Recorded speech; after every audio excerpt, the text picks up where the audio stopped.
Bonsoir à toutes et à tous. Pour ce jeudi 9 juin, nous allons donc reprendre ce cours sur la gloire de Dieu. Je vais vous faire un petit résumé puisqu'il y a quand même un petit moment qu'on n'a pas repris.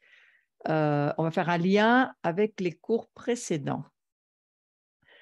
Alors, nous avons vu il y a quelque temps, et je vais aller dessus directement maintenant, la révélation, c'est-à-dire la connaissance et la compréhension spirituelle de la gloire. On a vu que c'est une étape essentielle pour vivre dans la présence de Dieu. Ça me parle d'autant plus que nous sommes dans la saison de Pentecôte et que dans cette saison, c'est ce que nous recherchons. Nous recherchons l'onction du Saint-Esprit, d'être remplis de l'Esprit. Nous passons du temps de Pâques au temps de Pentecôte qui est un temps de joie, de réjouissance, mais aussi un temps où nous voulons recevoir encore plus que ce que nous avons déjà vécu de la présence de Dieu.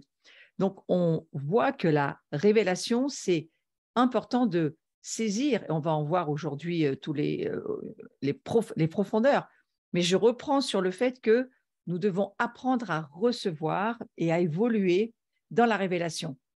Le fait de l'exprimer par des guérisons, par des signes, par des prodiges, le fait de manifester la puissance de Dieu, c'est le but ultime de notre vie.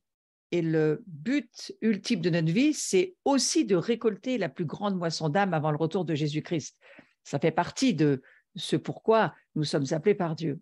Alors la révélation, je rappelle que c'est une connaissance spirituelle concernant Dieu, concernant ses façons de faire, et elle va provoquer un changement, cette révélation.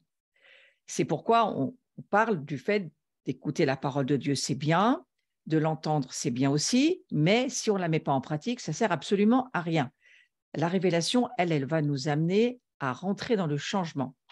Et si nous fondons notre vie, c'est toujours un rappel sur la révélation, alors on va vraiment pouvoir connaître le cœur de Dieu et sa pensée par l'Esprit. Donc la prophétie, elle exprime le point de vue divin qui tire sa source du Saint-Esprit, qui à son tour révèle le cœur de Dieu et sa pensée. Donc cette saison de Pentecôte dans laquelle nous sommes, ça correspond bien à cette prophétie qui nous demande de rechercher des révélations, c'est-à-dire de rechercher par le Saint-Esprit le cœur de Dieu et sa pensée. Dieu nous invite, c'est une certitude, à vivre par la révélation, et on sait bien que hors du Saint-Esprit, il est impossible d'en recevoir.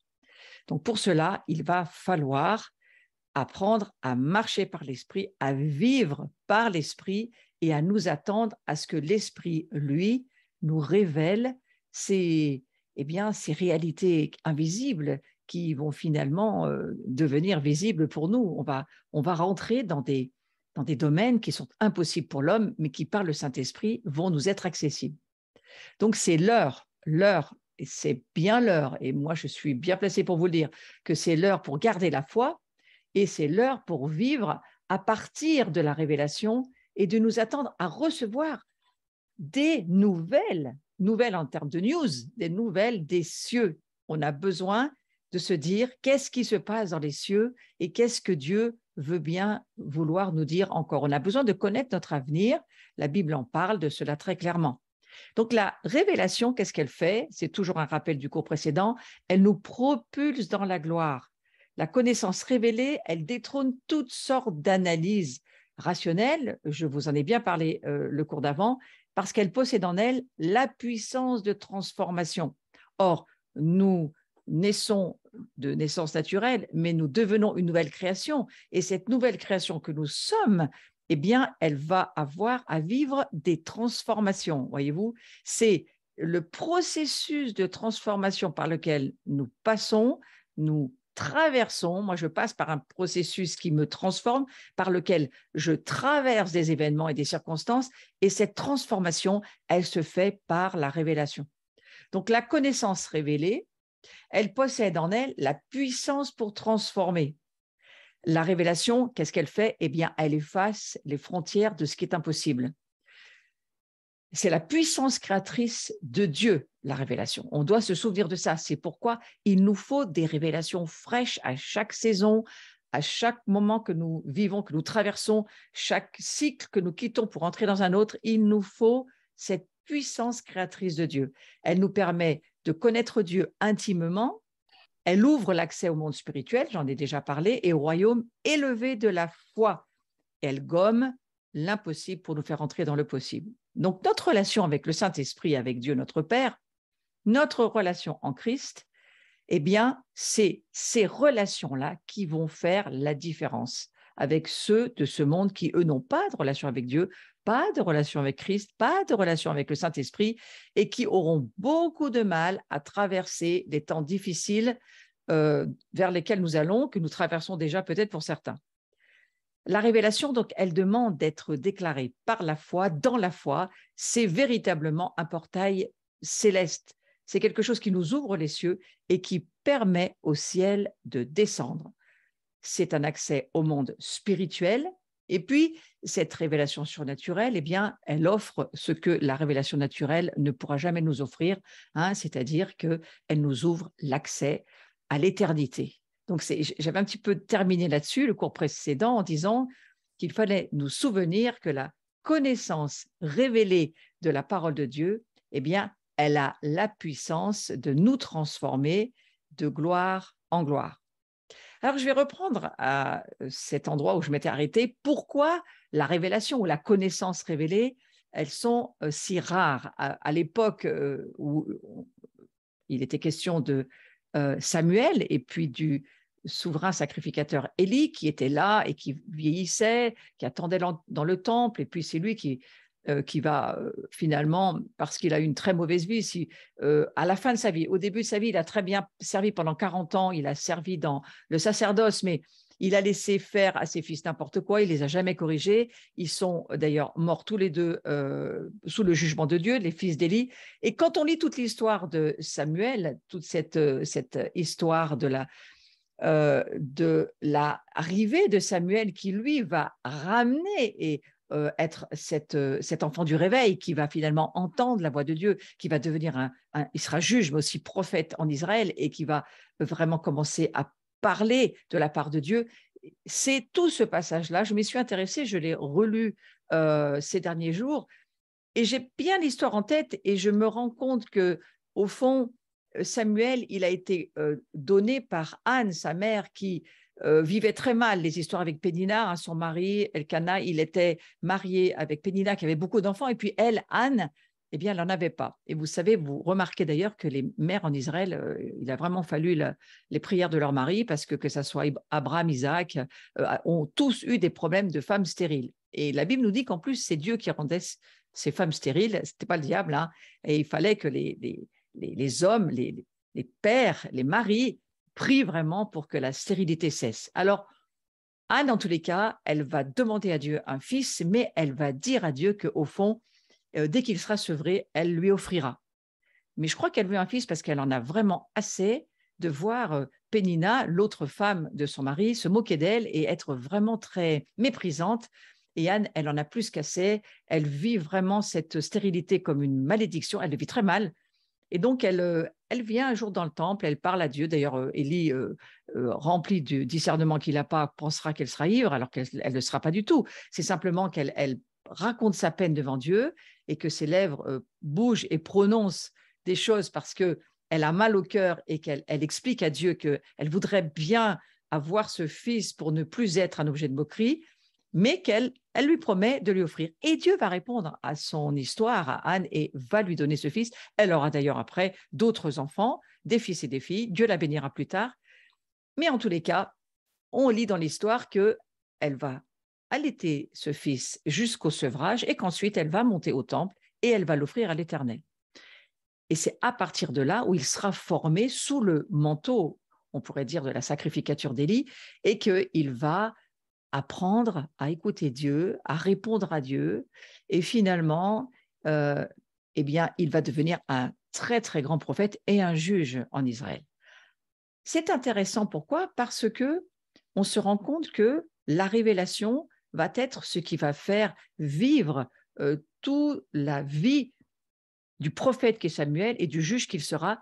Eh bien, c'est la révélation qui, petit à petit, va l'éduquer, le former, et Dieu va lui amener à le connaître, à connaître son cœur et à pouvoir vraiment parler de sa part. Donc, on voit que la révélation, elle ne remet pas en cause, en tous les cas dans la parole de Dieu, elle ne remet pas en cause la doctrine fondamentale, mais il y a un équilibre qui doit se trouver entre le fait on connaît la parole de Dieu dans ce qu'elle est de la doctrine et des fondements, mais il nous faut aussi pas seulement étudier la doctrine biblique, pas seulement la laisser s'affermir en nous, mais il nous faut des révélations. Et la révélation, ça ne remplace pas, la doctrine ne remplace pas la révélation. Il nous faut les deux. La révélation, elle amène la pratique.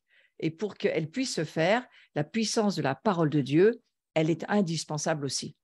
Alors, là où je voudrais aller, c'est que à cette époque-là, il est dit dans 1 Samuel chapitre 3, verset 1, c'est là où je m'étais arrêté la dernière fois, la parole de l'Éternel était rare en ce temps-là et les visions n'étaient pas fréquentes. Mais vous savez très bien qu'aujourd'hui, alors qu'on est sous la dispensation de la Pentecôte, Joël le prophétisera, et puis ça sera redit dans le Nouveau Testament, Dieu, son désir, c'est d'envoyer son esprit sur toute chair, ses fils, ses filles vont prophétiser, les vierges vont avoir des songes, on va prophétiser de la part de Dieu, il va y avoir tout un mouvement de l'esprit qui va se faire, d'abord qui va commencer avec les 120 dans la chambre haute, et moi j'ai beaucoup ces derniers temps pensé à Marie qui elle aussi a vécu, comme moi je viens de le vivre, la perte d'un fils, mais qu'est-ce qu'elle va faire Marie? Elle ne va pas se morfondre dans son coin, elle va chercher à vivre de la Pâque à la Pentecôte ce que Jésus a promis, et elle sera de celles qui, avec d'autres, et les disciples entre autres, et les frères de Jésus, attendront dans ce lieu, alors qu'il est soit la chambre haute, soit le temple, peu importe, on ne sait pas exactement où ça se trouve, mais on sait que c'est un lieu particulier, où ils s'attendaient à ce que Dieu avait promis. Et Dieu avait promis quoi? Eh bien, moi, je crois qu'il avait promis plein de révélations, plein de visions, plein de prophéties, plein de cette vie de l'esprit que nous, aujourd'hui, on veut vivre encore plus. Alors, je vais aller sur le fait que pendant un temps assez long, il y a eu une révélation qui a diminué dans l'Église de Jésus-Christ. Et là, je lis une remarque de Guillermo Maldonado, qui est un homme de Dieu qui vit aux États-Unis, que j'ai écouté plusieurs fois, j'ai lu beaucoup de ses livres, c'est un apôtre très expérimenté, et qui va dire à un moment donné, la révélation diminue dans l'Église de Jésus-Christ quand les ministères apostoliques et prophétiques sont mis de côté. Alors, je ne vais pas aller, ce n'est pas l'objet de mon cours sur la façon dont l'Église fonctionne selon le Nouveau Testament avec les 5 ministères et avec tout le fonctionnement biblique. Je ne vais pas aller du tout là-dessus, mais je crois qu'il y a quelque chose quand même à remarquer puisque nous parlons de la révélation, c'est que l'apôtre et le prophète sont des ministères de combat spirituel qui provoquent des percées de la délivrance, et c'est aussi à travers eux que la puissance surnaturelle de Dieu se libère dans l'Église.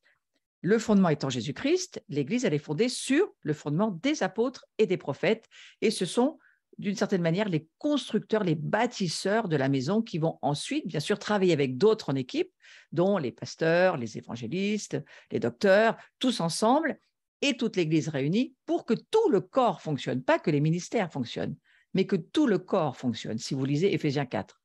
J'ai trouvé intéressant d'aller sur le fait que les apôtres, ils ont les plans, ils ont les dessins des projets de Dieu pour édifier l'Église, et puis ils ont aussi, je crois, cette capacité donnée par Dieu d'impacter leur environnement, d'amener la révélation du royaume, et puis ils ont reçu la carte spirituelle pour guider l'Église, pour montrer comment on pourrait accomplir ces choses. Ça, je crois que c'est l'objet de cette construction et du besoin de la révélation. Donc, ils sont les premiers à recevoir des révélations pour construire à la fois la maison de Dieu, la demeure que nous sommes, et puis aussi d'aider à son fonctionnement. Donc, ce sont, on pourrait dire d'une certaine manière, ces apôtres et ces prophètes, des sages bâtisseurs du royaume qui ont à cœur de partager la révélation divine sur terre. Ce sont d'abord les premiers appelés à partager les révélations divines sur la terre. Paul a écrit ceci, on va le lire ensemble. « Selon la grâce de Dieu qui m'a été donnée, j'ai posé le fondement comme un sage architecte et un autre bâtit dessus, mais que chacun prenne garde à la manière dont il bâtit dessus. » On lit cela dans 1 Corinthiens chapitre 3, verset 10.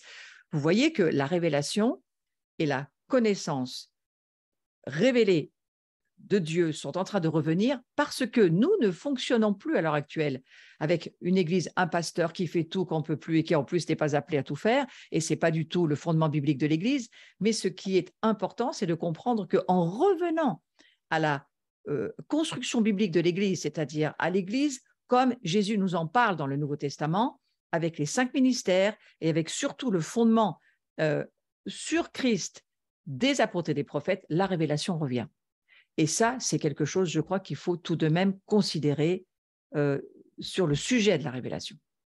Les prophètes, eux, ils expriment ce que Dieu dit et fait en direct. Ils voient le futur, ils parlent des mystères de Dieu. Il est juste d'écouter le ministère prophétique et apostolique, et il est juste d'en prendre toute la mesure. Donc, je n'irai pas plus loin sur le sujet, mais je voulais quand même le spécifier parce que la révélation, elle est très dépendante aussi du fonctionnement, du bon alignement de l'Église et de tout ce qu'elle est appelée à vivre.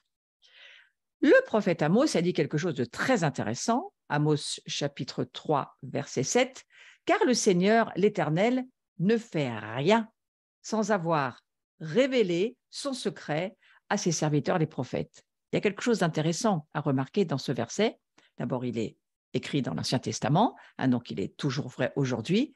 Dieu va parler et va révéler. Révéler, ça veut dire révélation. Dieu va offrir, amener des révélations à ses serviteurs les prophètes. Nous savons que notre nation de France est une nation prophétique qui est appelée à vivre dans des hauteurs et des dimensions de révélation qui lui sont propres. Elle a son mandat prophétique par rapport à son appel de nation. Donc, c'est intéressant de réfléchir à toutes ces choses et de se demander, mais est-ce que moi, je ne serais pas aussi appelé à fonctionner? Je ne dis pas que nous sommes tous appelés à des prophètes en termes de ministère dont il est question dans Éphésiens 4, mais nous sommes tous appelés à aspirer à la prophétie. Lisez les dons dont il est question dans 1 Corinthiens 12.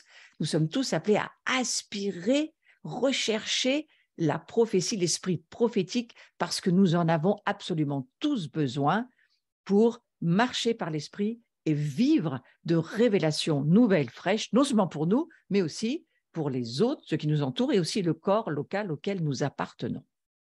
Donc, à quoi sert la révélation? La révélation, elle sert à maintenir l'Église vivante.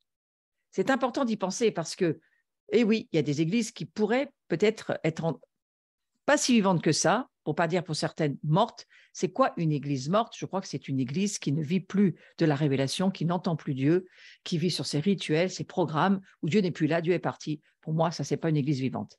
Et hélas, il en existe, mais prions qu'il y en ait le moins possible. En tous les cas, la révélation, elle sert à maintenir l'Église vivante et bien sûr à la guider jusqu'au dernier jour. Donc, on se rend compte que pour vivre dans ces derniers temps qui vont être difficiles, qui sont déjà difficiles pour un certain nombre de nations, eh bien, il va falloir véritablement recevoir des révélations et nous maintenir nous-mêmes dans la révélation pour pouvoir tenir ferme contre tout ce que Satan va faire contre nous. Donc, l'Église de Jésus attendra son arrivée à la lueur du chandelier. Et il en est beaucoup question dans Zacharie chapitre 4, au verset 2 et 14. Il est question des deux oins, vous savez, qui pourraient bien être de chaque côté du chandelier. Qui peuvent-ils bien être? Alors, on a eu beaucoup d'interprétations, mais certains disent, donc je le rapporte, je n'ai pas dit que c'est ma révélation personnelle, mais je trouve que c'est intéressant d'y penser. Est-ce que de chaque côté de ce chandelier se trouverait, d'une certaine manière, le ministère apostolique et le ministère prophétique, c'est-à-dire un équilibre qui nous amène à voir d'une manière équilibrée les choses qu'on a besoin de voir. En tous les cas, la révélation fraîche va permettre aux croyants, et ça c'est ça qui m'intéresse de dire sur cette première partie, la révélation fraîche va permettre aux croyants d'être transformés de gloire en gloire, afin d'aller d'une dimension de gloire à une autre dimension de gloire. Et c'est ce que je trouve très intéressant.